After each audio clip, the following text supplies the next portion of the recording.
Stage پر رونق افروز حضرات علماء کرام، مشائخ اعظام، مدرسے کے ذمہ دار اعلیٰ جناب قاری ادریس صاحب، شاعر اسلام جناب قاری شاہد ارمان صاحب وغیرہ وغیرہ، الحمدللہ بڑی خوشی کا موقع ہے کہ مدرسہ تجوید القرآن ملو پورہ میں ایک بچی نے تقریباً 152 یا 53 دنوں کے اندر کلام پاک کو اپنے سینے کے اندر محفوظ کر لیا ہے۔ آج ہم لوگ اسی تقریب میں یہاں جمع ہوئے ہیں۔ دنیا میں بہت سی تقریبیں منعقد ہوتی ہیں، لیکن کلام پاک کے تعلق سے اگر کوئی پروگرام منعقد کیا جا رہا ہے تو اس سے بہتر کوئی اور پروگرام نہیں ہو سکتا ہے۔ اس لیے کہ کلام پاک کے تعلق سے اللہ تبارک و تعالیٰ نے خود کلام پاک میں ارشاد فرما دیا، ذالک الکتاب لا ریب فیہ، یہ ایسی عظیم الشان کتاب ہے۔ ذالک، یہ اس میں اشارہ بعید کے لیے آتا ہے، لیکن یہاں شان کی بلندی کو اور شان کو بیان کرنا مقصد ہے۔ اللہ ارشاد فرما رہے ہیں کہ یہ ایسا عظیم الشان کلام ہے کہ جس میں ذرہ برابر بھی شک و شبہ کی کوئی گنجائش نہیں۔ دنیا کے اندر جتنی بھی چیزیں ہم اپنی آنکھوں سے دیکھتے ہیں وہ ساری کی ساری اللہ کی پیدا کردہ ہیں، مخلوق ہیں، سب فنا ہو جائیں گی، چاہے وہ بلڈنگیں ہوں، چاہے راستے ہوں، بڑے بڑے پہاڑ ہوں، ساری چیزیں فنا ہونے والی ہیں۔ لیکن کلام پاک واحد وہ کتاب ہے دنیا کے اندر، واحد وہ کلام ہے دنیا کے اندر جو اللہ کی ذات سے نکلا ہوا ہے اور غیر مخلوق ہے۔ یہ کبھی فنا ہونے والا نہیں ہے۔ اللہ کی ذات سے نکلی ہوئی کوئی اور چیز دنیا کے اندر نہیں ہے سوائے کلام پاک کے۔ یہی وجہ ہے کہ اگر کوئی آدمی اللہ کی عبادت کر رہا ہے تو اس کو عابد کہا جا سکتا ہے، اگر کوئی آدمی روزہ رکھ رہا ہے تو اس کو روزے دار کہا جا سکتا ہے، اسی طرح کوئی آدمی خیرات کا کام کر رہا ہے تو اس کو دانی کہا جا سکتا ہے۔ یعنی جو جس کام کو انجام دے رہا ہے اس کام کے اعتبار سے اس کا لقب متعین کیا جا سکتا ہے، لیکن اللہ تبارک و تعالیٰ اپنے 99 صفاتی ناموں میں سے کوئی بھی نام اس کو عطا نہیں فرماتے ہیں۔ لیکن اگر کوئی بچہ یا بچی اپنے سینے کے اندر کلام پاک کو محفوظ کر لیتا ہے تو اللہ تبارک و تعالیٰ اپنے 99 صفاتی ناموں میں سے ایک نام اس کو عطا فرما دیتے ہیں۔ اب اس کو حافظ یا حافظہ کہا جاتا ہے، اور الحافظ علماء جانتے ہیں کہ اللہ کے 99 صفاتی ناموں میں سے ایک نام۔ کلام پاک میں اللہ نے فرمایا ثم اورثنا الکتاب الذین اصطفینا من عبادنا، کہ جو بچے جو لوگ اپنے سینوں کے اندر کلام پاک کو محفوظ کر لیتے ہیں اللہ ان کو اس کتاب کا وارث بنا رہا ہے، اور یہ اللہ کا انتخاب ہے۔ اللہ سینوں کو منتخب فرماتے ہیں، اللہ ہر سینے کے اندر اس کلام پاک کو محفوظ نہیں کرتے۔ میرے بھائیوں، کل جب قیامت قائم ہوگی، حساب و کتاب چل رہا ہوگا، اگر ہم سے کہا جائے یا فلاں صاحب سے کہا جائے، اللہ کہے کہ جاؤ جنت کے اندر چلے جاؤ، ہم تو انتظار کر رہے ہوں گے کہ کب اللہ کی جانب سے پیغام آئے اور ہم جنت کے اندر چلے جائیں۔ لیکن یاد رکھیں، حافظ قرآن اللہ کے سامنے نخرہ دکھائے گا۔ اگر واقعی وہ حافظ قرآن ہے، اس نے کلام پاک پر عمل کیا ہے، تو وہ اللہ کے سامنے نخرہ دکھائے گا اور کہے گا کہ یا اللہ، تنہا تنہا آپ نے میرے لیے جنت کا فیصلہ کر دیا ہے، لیکن میں تنہا جنت میں نہیں جاؤں گا۔ میں فلاں مدرسے میں تعلیم حاصل کیا کرتا تھا، اور فلاں مدرسے میں فلاں آدمی تعاون کیا کرتے تھے یا مجھ سے محبت کیا کرتے تھے یا میرے فلاں تایا جان میرے فلاں چچا جان فلاں فلاں رشتے دار مجھ سے محبت کیا کرتے تھے، آپ نے ان کے لیے جہنم کا فیصلہ کر دیا۔ یا اللہ جب تک آپ ان کے لیے جنت کا فیصلہ نہیں فرمائیں گے میں جنت میں نہیں جاؤں گا۔ اللہ ان کے لیے جنت کا فیصلہ فرما دیں گے اور حافظ قرآن سے کہا جائے گا اقرا ورتل كما كنت ترتل في الدنيا فإن منزلتك عند آخر آية تقرأها۔ آؤ کلام پاک کی تلاوت کرو، پڑھتے جاؤ، جنت کے درجات پر چڑھتے جاؤ، اور اتنا خیال رکھنا جس طرح تم دنیا میں ٹھہر ٹھہر کر پڑھا کرتے تھے اسی انداز سے تمہیں ٹھہر ٹھہر کر کے پڑھنا ہے تاکہ زیادہ سے زیادہ بلندی پر پہنچ سکو، زیادہ سے زیادہ اعلیٰ مقام پہ پہنچ سکو، اور جہاں تمہاری آخری آیت ہوگی وہی تمہارا ٹھکانہ ہوگا۔ یہ حافظ قرآن سے بھی کہا جائے گا، اور اگر کسی بچی نے کلام پاک کو حفظ کیا ہے تو اس سے بھی کہا جائے گا۔ ماشاءاللہ بڑی خوشی کا مقام ہے، طلبہ تو کلام پاک کو حفظ کرتے ہی ہیں، اکا دکا مثالیں ملتی ہیں کہ ماشاءاللہ بچیاں بھی اتنے موٹے اور اتنے بڑے ضخیم کلام کو اپنے سینے کے اندر محفوظ کر لیتی ہیں۔ یہ مدرسہ تجوید القرآن کے لیے بھی مسرت کا موقع ہے، خوشی کا موقع ہے، میں مبارکباد پیش کرتا ہوں۔ اسی سے ہمیں یہ پیغام دینا چاہیے کہ آج ہمارے اوپر جو پریشانیاں آ رہی ہیں، تکلیفیں آ رہی ہیں، خاص طور سے بچوں اور بچیوں کی جانب سے، اس کی وجہ جو مجھے سمجھ میں آتی ہے وہ یہ ہے کہ ہم اپنے بچوں کو سب سے پہلے مسلمان نہیں بناتے، سچا پکا ایمان والا اس کو نہیں بناتے۔ اگر اللہ نے تھوڑا بہت مال دیا ہے تو ہم سب سے پہلے طے کر لیتے ہیں کہ ہمیں اپنے بچے کو MBBS ڈاکٹر بنانا ہے، ہمیں اپنی بچی کو بھی ڈاکٹر نہیں بنانی ہے، ہمیں اپنی بچی کو یا بچے کو انجینئر بنانا ہے یا فلاں بنانا ہے یا فلاں بنانا ہے، فلاں افسر بنانا ہے۔ یہ پہلے سے ہی طے کر لیتے ہیں، لیکن یہ سمجھتے نہیں اور یہ طے نہیں کرتے کہ بچپن میں شروع سے ہی، ابتدا سے ہی، آغاز سے ہی اگر اس کو دینی تعلیم دلائی جائے، اس کے سینے کے اندر اس دینی علم کی رغبت اور اس دینی علم کا شوق پیدا ہو اور دینی ماحول اس کو شروع سے مل جائے تو انشاءاللہ یہ بچیاں یہ بچے کہیں نہیں جائیں گے، اور کتنے بھی بڑے افسر بن جائیں، اسی لائن کے اندر چلے جائیں، انشاءاللہ نہ مسلمانوں کو بھولیں گے، نہ علماء کو بھولیں گے، نہ قرآن کریم کو بھولیں گے، اور نہ ہی اپنے مذہب کو بھولیں گے۔ لیکن پریشانی سب سے بڑی یہی ہے کہ ہم نے دینی اسلامی درسگاہوں کو چھوڑ دیا ہے، اور ہم یہ سمجھنے لگے ہیں کہ شاید یہاں غریبوں کی تعلیم ہوتی ہے، مالداروں کی تعلیم یہاں نہیں ہوتی۔ اب آپ کو میں بتاؤں کہ ہماری نوجوان بچیاں جو کالجوں کے اندر پڑھ رہی ہیں، اسکولوں کے اندر پڑھ رہی ہیں، ان کو ٹارگیٹ بنایا جا رہا ہے۔ خاص طور سے جو ہندو تنظیمیں ہیں بعض، وہ ان کو ٹارگیٹ بنا رہی ہیں، ان کے پیچھے لڑکوں کو لگایا جاتا ہے اور وہ لڑکے بے تحاشا ان کے اوپر روپیہ پیسہ خرچ کر رہے ہیں، اور ایک دن وہ آتا ہے کہ وہ ان کے پیار کے جال میں پھنس کر کے اپنے مذہب کو ہی خرابات کہہ دیتی ہے۔ ماں باپ نے لاکھوں روپیہ ان کے اوپر خرچ کیا، اعلیٰ تعلیم دلائی، لیکن جب یہ اس لائق ہوئی کہ کامیابی اس کے قدم چومتی اور یہ قوم کی خدمت کرتی، ایک خاندان کی خدمت کرتی، اسی وقت میں یہ غیروں کے چنگل میں جا کر کے پھنس جاتی۔ اور میں آپ کو بتاتا چلوں، میں زیادہ لمبی بات کرنا نہیں چاہتا، ابھی تقریباً 2-2.5 سال پہلے، کورونا سے پہلے،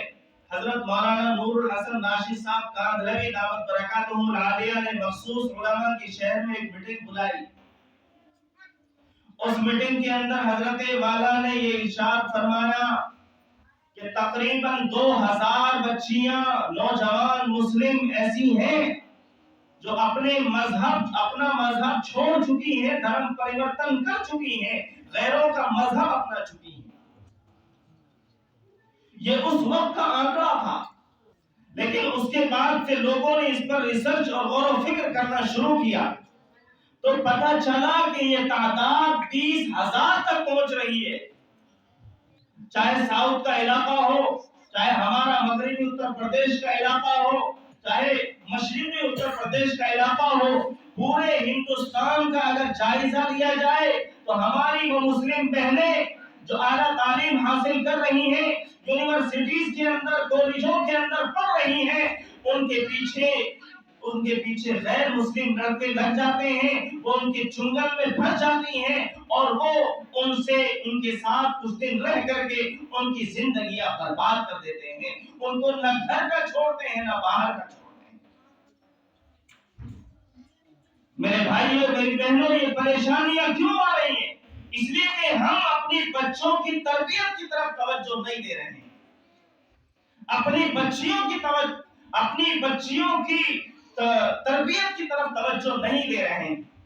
ہمارا ٹارگیٹ تو صرف یہ ہے کہ ہم اپنے بچوں اور بچیوں کو اعلیٰ تعلیم دلائیں، لیکن سچے پکے مسلمان بھی بن کر کے رہیں۔ اگر مذہب پر کوئی آنچ آ رہی ہے، اگر ان کے آنچل پر کوئی آنچ آ رہی ہے، اگر ان کی عصمت پر کوئی آنچ آ رہی ہے، وہ بنت حوا بن کر کے اس کا مقابلہ کریں۔ یہ ہم ان کو تربیت نہیں دے رہے ہیں۔ ماں باپ لاکھوں روپیہ خرچ کرتے ہیں تاکہ بچی خدمت کرے اور بچی کہیں اور اپنا گھر بسائے، اس کے یہاں بال بچے پیدا ہوں، ان کی صحیح ڈھنگ سے تربیت کرے، لیکن سارا کھیل بکھیڑا ہوتا جا رہا ہے۔ یہ کیوں ہے؟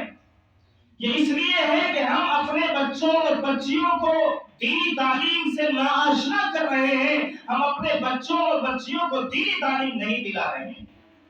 کاش ہم بنیادی طور پر ان کو دینی تعلیم دلا دیتے، مدرسہ تجوید القرآن جیسے مدارس میں ان کو بھیج دیتے اور وہ بچیاں کلام پاک پڑھتی، اردو کی کتابیں پڑھتی، اسلامی ماحول میں ان کی تربیت ہو جاتی، تو خدا کی قسم چاہے جیسے چیلنجز ان کے سامنے آ جاتے لیکن وہ کبھی اپنی عصمت پر آنچ نہ آنے دیتے۔ جس بچی نے دھرم پریورتن کر لیا، جس آدمی نے دھرم پریورتن کر لیا، کلام پاک اس کے بارے میں کہتا ہے وَمَن يَرْتَدِدْ مِنْكُمْ عَنْ دِينِهِ فَيَمُتْ وَهُوَ كَافِرٌ فَأُولَٰئِكَ حَبِطَتْ أَعْمَالُهُمْ۔ تم میں سے جو آدمی مرتد ہو گیا، اپنے دین کو چھوڑ دیا، اپنے مذہب اسلام کو چھوڑ دیا اور اسی حالت میں، کفر کی حالت میں اس کا انتقال ہو گیا، تو اب تک جتنے بھی اچھے اعمال اس نے کیے ہیں وہ سارے کے سارے اس کی غارت ہو گئے، سارے کے سارے اس کے برباد ہو گئے۔ ہمیں سبق سیکھنا چاہیے مسکان خان نامی لڑکی سے کہ گنڈوں کی بھیڑ، نوجوان لڑکوں کی بھیڑ نعرے لگا کر کے اس کے حجاب کے اوپر تانے کسنے والے جب اس کا پیچھا کر رہے ہوتے ہیں، آپ لوگوں نے ویڈیو دیکھی ہوگی، جب اس کا پیچھا کر رہے ہوتے ہیں، چونکہ اس کی تربیت ایک اچھے گھرانے کے اندر ہوئی ہے، اسلامی ماحول میں ہوئی ہے، چنانچہ 150-200 نوجوان لڑکوں سے وہ نہیں گھبرائی، ان کے نعروں سے نہیں گھبرائی، ان کے طرز سے نہیں گھبرائی، بلکہ اس نے اپنی زبان سے نعرہ تکبیر اللہ اکبر کہا، اللہ اکبر کہا اور یہ پیغام دیا کہ چاہے 200 نہیں، 200 کی جگہ اگر تم 2000 بھی ہوتے تو ہم اس وقت میں بھی اللہ اکبر کہتے اور ہم یہ پیغام دیتے کہ ہمیں حجاب سے کوئی روک نہیں سکتا، ہمارے نزدیک اگر کوئی طاقت ہے تو وہ اللہ کی طاقت ہے، اللہ سب سے بڑا ہے، اللہ سے بڑا دنیا کے اندر کوئی اور نہیں۔ میرے بھائیوں، یہ حجاب ہے کیا؟ پریشانی کی بات ایک اور ہے کہ ہم مسلمانوں میں بعض روشن خیال طبقہ وہ یہ سمجھتا ہے، یہ ترک دیتا ہے کہ حجاب نام کی کوئی چیز نہیں ہے، اور بعض ہماری مسلم بہنیں جو اسلامی ماحول میں تربیت یافتہ نہیں ہیں، قرآن و حدیث کو سمجھتی نہیں ہے، انہوں نے سمجھا ہی نہیں ہے، وہ بھی یہ سمجھتی ہیں کہ شاید برقع یا حجاب کے ذریعے عورتوں کو قید کر دیا جاتا ہے۔ میری ماں بہنوں، میرے بھائیوں، ایسا نہیں ہے، یہ ہماری شریعت ہے۔ کلام پاک کے اندر بھی خود اللہ تبارک و تعالی نے ارشاد فرمایا، یا ایھا النبی قل لازواجک و بناتک و نساء المؤمنین یدنین علیہن من جلابیبہن۔ ابتدائے اسلام میں ہی اللہ تبارک و تعالی نے اپنے نبی حضرت محمد صلی اللہ علیہ وسلم کو حکم دے دیا تھا کہ اے نبی، آپ اپنی بیویوں سے، اپنی لڑکیوں سے اور مسلم عورتوں کو یہ حکم دے دیجئے کہ وہ پردہ کریں اور اپنی چادروں سے اپنے جسموں کو ڈھانپ لیا کریں۔ وہاں اگرچہ برقعے کا کوئی تذکرہ نہیں، لیکن یہ ضرور پیغام ہے کہ چاہے وہ چادر ہو، چاہے دوپٹہ ہو، یا اس کے علاوہ کوئی اور چیز ہو، اس کے ذریعے اپنے جسم کو ڈھانپا جائے تاکہ کسی بھیڑیا کی نظر، کسی غیر محرم کی نظر ہماری ماں و بہنوں کی عزت کے اوپر نہ پڑے۔ جس طرح زنا سے بچنا ضروری ہے، اسی طرح مقدمات زنا سے بچنا بھی ہمارے لیے ضروری ہے۔ اور حجاب اپنی ایسی چیزوں کو ڈھانپ لینا کہ جو دوسروں کو دکھانے کے لیے نہیں ہوتی ہیں، جیسے مثال کے طور پر عورت تو اوپر سے لے کر کے نیچے تک ڈھکی ہوئی ہونی چاہیے، وہ دوسروں کو دکھانے کی چیز نہیں ہے، چاہے وہ ہماری بیٹی ہے، چاہے ہماری ماں ہے، چاہے ہماری بہن ہے۔ ڈھانپنے کا چاہے جو بھی انداز ہو، اور صرف یہ حجاب مسلمانوں ہی کے اندر نہیں ہے، بلکہ ہم نے خود اپنی آنکھوں سے دیکھا ہے، ہمارے غیر مسلم بھائی جو اچھے ذہن کے ہیں، ان کی عورتوں کو بھی اگر دیکھا جائے تو وہ بھی پلہ کرتی ہیں، گھونگھٹ نکالتی ہیں، اور یہ مسلم گھرانوں میں اکثر دیکھا جاتا ہے، ان کا انداز وہ ہے۔ اور ہماری مسلم مائیں بہنیں، انہوں نے اس کے لیے برقع تیار کر رکھا ہے جو پورے بدن کو ڈھانپ لیتا ہے، ہمارا انداز یہ ہے۔ اور مسلمانوں میں بھی بعض عورتیں اگرچہ برقع نہ لگائیں، لیکن وہ اپنے دوپٹے کے ذریعے اور اپنی چادر کے ذریعے اپنے جسم کو اس انداز سے ڈھانپ لیتی ہیں کہ جسم کی بناوٹ کسی کو محسوس نہیں ہوتی۔ آج ضرورت ہے مسکان خان جیسی بچیوں کو پیدا کرنے کی۔ آج ضرورت اس چیز کی ہے کہ ہم اسلامی شعائر پر عمل کریں، اسلامی احکامات پر عمل کریں۔ اگر ہم خود عمل نہیں کریں گے تو آج شریعت کو توڑنے والے، شریعت کو برباد کرنے والے بھیڑیے کی طرح آنکھ لگا کر کے بیٹھے ہوئے ہیں، اسلام دشمن عناصر بیٹھے ہوئے ہیں۔ وہ چاہتے ہیں کہ مسلمان شریعت پر عمل نہ کرے، وہ چاہتے ہیں کہ مسلمان قرآن و حدیث پر عمل نہ کرے، وہ چاہتے ہیں کہ ہماری مسلم بیٹیاں بے حجاب کے سڑکوں پر آوارہ گردوں کی طرح گھومتی رہیں۔ لیکن انشاءاللہ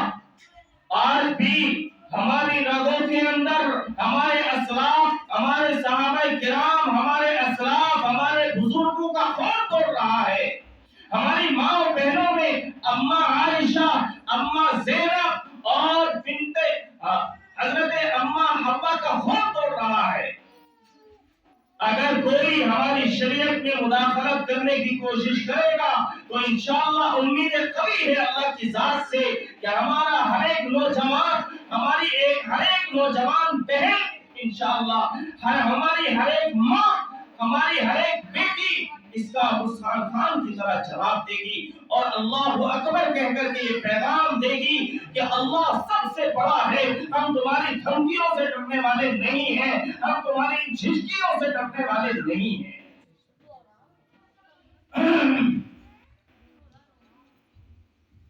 اللہ کے رسول صلی اللہ علیہ وسلم نے ارشاد فرمایا ہے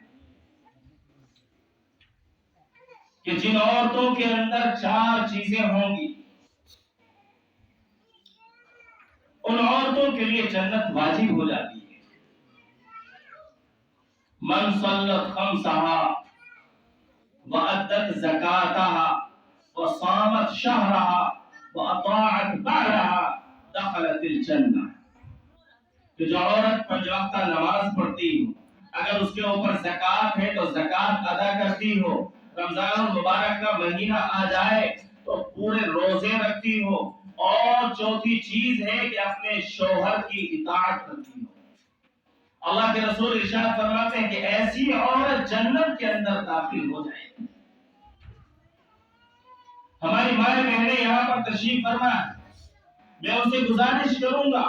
کہ اپنے اندر یہ 4 چیزیں پیدا کرنے کی کوشش کریں۔ اور اب بالکل آخری بات، اس کے بعد اپنی بات کو ختم کر دوں گا۔ جس وقت میں حضرت فاطمہ رضی اللہ تعالی عنہا کا انتقال ہونے لگا، اور بڑا عجیب واقعہ ہے، والہانہ واقعہ ہے جو رونے پر مجبور کر دیتا ہے۔ حضرت روایت میں آتا ہے کہ حضرت علی رضی اللہ تعالیٰ عنہ حضرت فاطمہ کے یہاں گھر کے اندر داخل ہوئے۔ انہوں نے گھر کی عجیب حالت دیکھی، ایک طرف پانی گرم ہو رہا ہے، دوسری طرف کپڑے رکھے ہوئے ہیں جن کو ابھی دھویا نہیں گیا ہے، اور تیسری طرف صفائی کرنے کا سامان رکھا ہوا ہے، یعنی گھر کی عجیب حالت بنی ہوئی ہے۔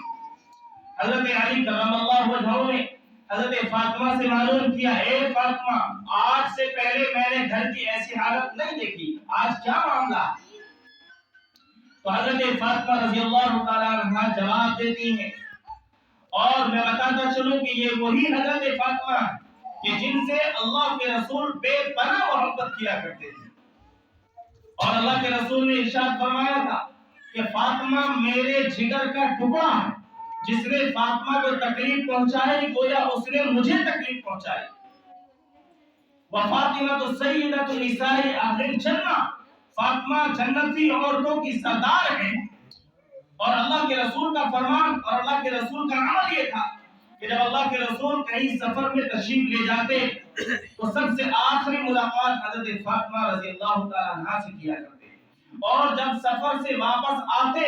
تو 2 رکعت نماز پڑھنے کے بعد سب سے پہلی ملاقات بھی حضرت فاطمہ رضی اللہ تعالیٰ عنہا سے کیا۔ وہ فاطمہ کیا جواب دیتی ہیں؟ وہ فاطمہ جواب دیتی ہیں کہ اے علی، میں نے خواب دیکھا ہے کہ ابا جان کسی چیز کو تلاش کر رہے ہیں۔ اللہ کے رسول صلی اللہ علیہ وسلم کی وفات کو 6 مہینے گزر چکے تھے۔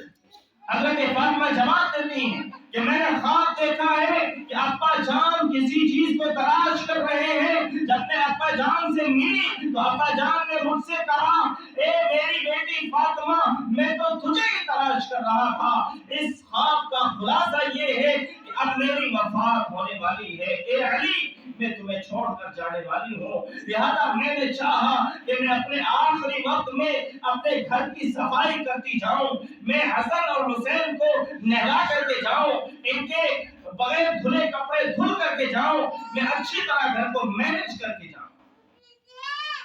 حضرت علی رضی اللہ تعالیٰ عنہ نے جب یہ بات سنی تو پریشان ہو گئے، رونے لگے اور کہنے لگے، اے فاطمہ، اللہ کے رسول کی وفات کو ابھی 6 مہینے ہی گزرے ہیں، ابھی تو ہم ان کا غم بھی نہیں بھلا پائے، اب تم بھی ہمیں چھوڑ کر چلی جاؤ گی تو ہمارا گزر کیسے ہوگا؟ ہم پریشان ہو جائیں گے، ہم کیسے صبر کریں گے؟ حضرت فاطمہ بھی یہ سن کر رونے لگتی ہیں، دونوں میاں بیوی رو رہے ہیں۔ اتنے میں 2 ننھے بیٹے حضرت حسن اور حضرت حسین بھی آ جاتے ہیں، وہ بھی اپنے ماں باپ سے گلے مل کر رونے لگتے ہیں، بلک بلک کر رونے لگتے ہیں۔ میں پوچھنا چاہتا ہوں کہ کیا گزر رہی ہوگی اس ماں کے اوپر جو ماں اپنے بچوں کا آخری دیدار کر رہی ہے، اور کیا گزر رہی ہوگی ان بچوں کے اوپر جو اپنی ماں کا آج آخری دیدار کر رہے ہیں۔ حضرت فاطمہ رضی اللہ تعالیٰ عنہ جواب دیتی ہیں کہ اے میرے بیٹوں، میں رونے کا کیا بتاؤں، ہم کیوں رو رہے ہیں، رونے کی وجہ کیا ہے؟ جاؤ تم اپنے نانا جان کی قبر پر چلے جاؤ، وہاں جا کر کے تمہیں وجہ کا پتہ چل جائے گا۔ بھاگے بھاگے دونوں بیٹے نانا جان کی قبر مبارک پر جاتے ہیں اور وہاں جا کر کے معلوم کرتے ہیں، اے نانا جان، آج ہم نے گھر میں عجیب منظر دیکھا، ہم نے اپنے والد حضرت علی کو دیکھا، وہ بھی رو رہے تھے، ہم نے اپنی والدہ حضرت فاطمہ کو دیکھا، وہ بھی رو رہی تھی، اور انہوں نے ہمیں آپ کے پاس بھیجا ہے، آپ رونے کی وجہ بتائیے۔ نانا جان کی قبر سے آواز آتی ہے، اے میرے پیارے نواسو، میرے پاس تو تم بعد میں بھی آ سکتے ہو، جاؤ آج اپنی ماں کا آخری دیدار کر لو، تمہاری ماں میرے ہی پاس آنے والی ہے، جاؤ اس سے جا کر کے گلے مل لو، آخری دیدار کر لو۔ دونوں بیٹے بھاگے بھاگے دوبارہ اپنی ماں کے پاس جاتے ہیں، بخار تیز ہو جاتا ہے، اور اس وقت میں جبکہ انسان اپنی آخری سانسیں گن رہا ہو، اس وقت میں حضرت فاطمہ رضی اللہ تعالیٰ عنہ اپنے شوہر حضرت علی کی جانب متوجہ ہوتی ہیں اور ارشاد فرماتی ہیں، اے علی، میں نے پوری زندگی تمہارے درمیان تمہارے ساتھ رہ کر کے گزاری ہے، لہذا سب سے پہلے تو میری غلطی معاف کر دینا، ہو سکتا ہے جانے انجانے میں میری ذات سے تمہیں کوئی ٹھیس پہنچ گئی ہو، تمہیں کوئی تکلیف پہنچ گئی ہو۔ حضرت علی رو رہے ہیں، جواب دیتے ہیں کہ اے فاطمہ، تم یہ کیسی بات کر رہی ہو، تم سرکار دو عالم کی بیٹی ہو، میں ہی تمہارا خیال نہیں رکھ پایا، لہذا میں تم سے معافی مانگتا ہوں۔ دوسری بات ارشاد فرماتی ہیں کہ اے علی، تم ابھی جوان ہو، یہ دونوں ابھی چھوٹے چھوٹے بچے ہیں، میرے مرنے کے بعد تم شادی کر لینا، تم ایسا مت کرنا کہ کسی اور سے شادی نہ کرو۔ حضرت علی رضی اللہ تعالیٰ عنہ سن رہے ہیں، حضرت فاطمہ ارشاد فرماتی ہیں اور اپنے دونوں بیٹوں کی جانب اشارہ کر کے فرماتی ہیں کہ ابھی یہ دونوں بچے چھوٹے ہیں، ذرا ان کا خیال رکھ لینا، جب یہ بچے بڑے ہو جائے تو ان کو اللہ کے حوالے کر دینا۔